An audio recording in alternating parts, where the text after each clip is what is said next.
आणि कॉन्ट्रॅक्टरना ठरवून हेच त्यांचे धंदे अनेक वर्ष चाललेले आहेत. जे कॉन्ट्रॅक्टर ठरवणार त्यांनीच टेंडर भरायचं. आता सुद्धा तुम्ही महापालिकेत जाऊन विचारा, ठरलेल्या कॉन्ट्रॅक्टरनाच कामं दिली जातात, दुसऱ्या कोणालाही काम दारामध्ये सुद्धा उभं केलं जात नाही. ही ठाण्याची परिस्थिती आहे. आणि ठाण्याची परिस्थिती महापालिकेची एवढी वाईट झालेली आहे. इथे काही माझे नगरसेवक सुद्धा असतील किंवा ज्यांना महापालिका कळते तेही आहेत. राजनजी तुम्ही सुद्धा आहात, हे राजन इथले राजन आमचे तुम्ही पण आहात, सगळेच महापालिकेत मधली लोक आहेत. ठाणे महापालिकेला कर्जाचे डोहाळे लागलेत. कर्जबाजारी होते. कोणी केली कर्जबाजारी? कुठे गेले पैसे? संपूर्ण जिल्ह्यामध्ये रस्त्यांवरती खड्डे, राज्यभर खड्डे, खड्डेच खड्डे.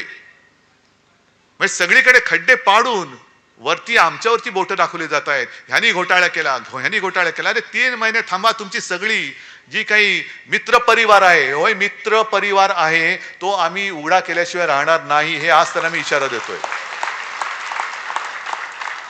तुम्ही करा. तुम्हाला जर वाटत असेल की तुम्ही घोटाळे करताय पण आमचं लक्ष नाही, आमच्याकडे आम्ही सुद्धा 2.5 वर्ष मी स्वतः मुख्यमंत्री होतो. गेल्या अनेक वर्ष महापालिका ही शिवसेनेच्या ताब्यात आणि याही पुढे राहणार आहे. ठाणा काय, मुंबई काय, इतर सुद्धा. त्याच्यामध्ये त्या महापालिकेमध्ये सुद्धा जी काही लोक अधिकारी आहेत, ज्यांना जनतेबद्दल प्रेम आहेत, ते बरोबर माहिती आमच्याकडे देत असतात. हे जरा निवडणूक होऊ द्या, मग बघा आम्ही काय करतो ते.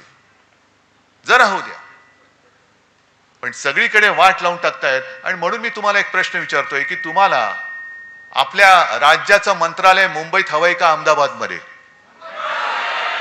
आपल्या राज्याचा कारभार मुंबईतून चालला पाहिजे का दिल्ली का अहमदाबाद मधून? लोकसभेची निवडणूक होती, ती देशाच्या लोकशाहीचा गळा घोटणारी एक निवडणूक होती. जर आता आहे शेपटावरती निभावलंय अब्दालीच्या, आता बरंचसं आपण आटोक्यात आणलेलं आहे. आता मनमानी नाही करू शकत ती लोक. पण तशीच ही लढाई म्हणजे लोकशाहीच्या शत्रूशी लढाई ही आपल्या लोकसभेची होती. तशीच ही येणाऱ्या विधानसभेची लढाई शिवसेना विरुद्ध गाडले गेलेच पाहिजेत. पण महाराष्ट्र द्वेष्ट्यांबरोबर आपली लढाई होणार आहे. महाराष्ट्र द्वेष्टे जे माझ्या फिकेला लावू पाहत आहेत.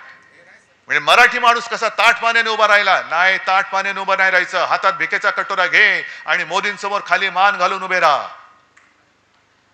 हे नाही सहन करणार. हे नाही आम्हाला शिवरायांनी शिकवलं ना, आमच्या शिवसेना प्रमुखांनी शिकवले. हे बाळासाहेबांचे विचार असूच शकत नाही. महाराष्ट्राची वाताहत झाली तरी चालेल, पण तिकडे दिल्लीमध्ये जाऊन लोटांगण घाल, हे बाळासाहेबांचे विचार नाहीत. आणि या विचारांचे जे कोणी तोते असतील, या तोत्यांची वळवळ ही या निवडणुकीत आपल्याला पूर्ण थांबवावीच लागेल. पूर्ण थांबवावी लागेल. हे जे काय यांचं सगळं चाललेलं आहे, सगळं जे येते ते गुजरात. आज सुद्धा मी ऐकतोय, अजून ते मला कन्फर्म करायचं आहे, आणखीन एक मोठा प्रकल्प हा गुजरातमध्ये गेलाय. म्हणजे आम्हाला तुम्ही भीक देताय. माता भगिनींना 1500 रुपये भीक देताय तुम्ही आम्हाला. मुलाबाळांनी काय करायचं? आम्हाला हक्काचं पाहिजे. शेतकरी सुद्धा त्याच्या हक्काचं मागतोय, भीक नाही मागत. मी सुद्धा ग्रामीण भागात फिरतो, तुम्ही सुद्धा ग्रामीण भागात फिरत असाल. जा शेतकऱ्याला विचार, तुला घर बसल्या फुकटचे पैसे पाहिजेत का तुला तुझ्या कष्टाचे पाहिजेत? शेतकरी सांगेल मी स्वाभिमानी आहे, मला कष्टाचा पैसा पाहिजे, त्याच्या पलीकडे मला एक सुद्धा भिकेचा पैसा नकोय. म्हणजे आमचे हक्क मारून टाकायचे, स्वाभिमान मारून टाकायचा आणि कोपराला गुळ लावायचा.